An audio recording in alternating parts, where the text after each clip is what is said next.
నేపాల్లో మితిమీరిన political corruption ని భరించలేక జెన్సీ ఉద్యమం పుట్టుకొచ్చి ప్రభుత్వాన్నే కూల్చిపారేసింది. 70 మంది ప్రాణాలు కోల్పోయినా అప్పటి జెన్సీ మూమెంట్ ప్రపంచం మొత్తాన్ని అట్రాక్ట్ చేసింది. మిగతా దేశాలకు ఇన్స్పిరేషన్ గా మారింది. కట్ చేస్తే ఇప్పుడు మెక్సికోకు వ్యాపించింది జెన్సీ మూమెంట్.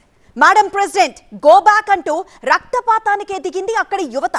మెక్సికో అధ్యక్షురాలి పట్ల ఓ వ్యక్తి అసభ్య ప్రవర్తన. సరిగ్గా 10 రోజుల కిందట కనిపించిన ఈ దృశ్యం గుర్తుందా? నాపైనే ఇలా జరిగితే దేశంలోని మహిళల సంగతేంటి అంటూ వాపోయారు ప్రెసిడెంట్ క్లాడియా షిన్బామ్. ఇటువంటి ఉన్మాదుల్ని ఉపేక్షించబోమంటూ చట్టాలు కూడా మార్చబోయారు. తప్పతాగిచ్చేశాడా, మరో ఉద్దేశంతో తెగించాడో తెలీదు కానీ వాడైతే ముద్దుతో సరిపెట్టాడు. మెక్సికోలోని లక్షలాది మంది యువత ఇప్పుడు అధ్యక్షురాలికి మరో రకంగా సినిమా చూపిస్తుంది. మేడం ప్రెసిడెంట్ నువ్వు మాకొద్దంటూ ప్రభుత్వానికి వ్యతిరేకంగా రోడ్లపైకొచ్చి నిరసనతో హోరెత్తిస్తోంది వేలాది మంది కుర్రకారు. చూస్తుండగానే హింసాత్మకంగా మారింది జెన్జీ తిరుగుబాటు. నేరాలు, హింసను అరికట్టడంలో ప్రభుత్వం విఫలమైందని, మాదక ద్రవ్యాల వ్యాపారులతో కుమ్మక్కయ్యారని అధ్యక్షురాలు క్లాడియా షీన్బామ్ పై తీవ్ర ఆరోపణలు చేస్తూ రాజీనామాకు డిమాండ్ చేశారు. దాదాపు రణరంగమే సృష్టించింది మెక్సికో జెన్జీ. ఆందోళనకారులు అధ్యక్ష భవనమైన నేషనల్ ప్యాలెస్ లోకి దూసుకెళ్లేందుకు ప్రయత్నించారు. ఇనుప కంచెలను ధ్వంసం చేశారు. పోలీసులు బలప్రయోగం చేసినా పరిస్థితి అదుపులోకి రాలేదు. మెక్సికోలో జెన్జీ ఉద్యమం ఇంతలా ఎగిసిపడ్డానికి పెద్ద కారణమే ఉంది. ఇటీవల మెక్సికోలోని